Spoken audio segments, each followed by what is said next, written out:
Buonasera a tutti, faccio questo video perché stasera sono andato a fare la spesa come quasi tutte le sere e mi sono reso conto di una cosa. Quando sono arrivato con il cestino alla cassa, la cassiera giustamente mi chiede: vuole la busta di plastica o quella di tela? E io ho detto quella di tela perché non volevo mettere in giro della plastica inquinante per il pianeta. E poi, mentre mettevo la roba che avevo acquistato dentro la busta di tela ecologica, mi sono reso conto di questa roba qua.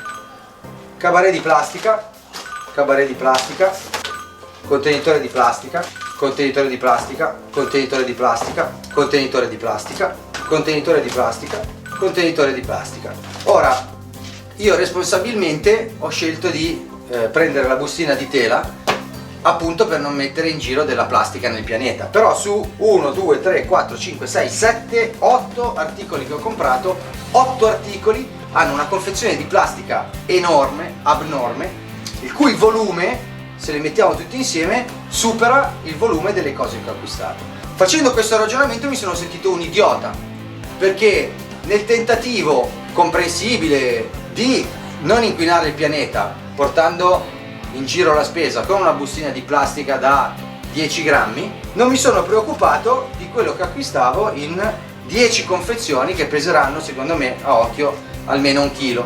La cosa che mi ha fatto ancora più ragionare è che su, non lo so, 1 chilo e mezzo di merce che complessivamente ho acquistato, nella bustina ho messo 2,5 kg totali di prodotto. Questo vuol dire che per ogni 1,5 kg di spesa che ho fatto ho messo in giro 1 chilo di plastica.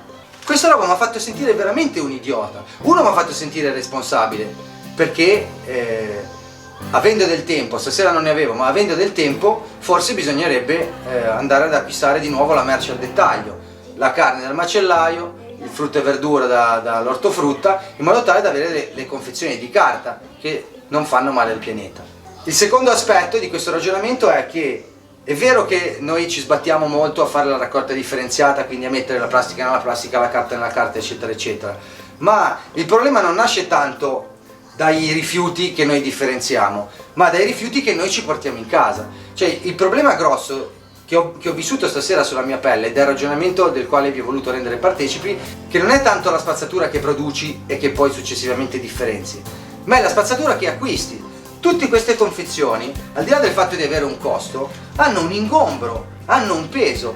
Quindi il problema della plastica che stiamo vivendo veramente sulla nostra pelle e sulla pelle del pianeta non è tanto legato a ciò che buttiamo, ma inizia proprio da ciò che compriamo. Quindi forse, io per primo, ma anche voi, dovremmo essere più responsabili sicuramente nella gestione dei rifiuti, ma prima di tutto nell'acquisto di alimenti in confezioni che non siano dannosi per l'ambiente. In conclusione, se avete tempo, cercate di fare la spesa in posti dove le merci e gli ingredienti e gli alimenti non siano inscatolati in contenitori di plastica, perché il problema dello smaltimento dei rifiuti come questi inizia dalla spesa, non dalla spazzatura. Inizia con quello che comprate e non con quello che buttate. Non vi volevo asciugare, però mi sono sentito un cretino e non so, magari vi sentite cretini anche voi a guardare questa roba qua.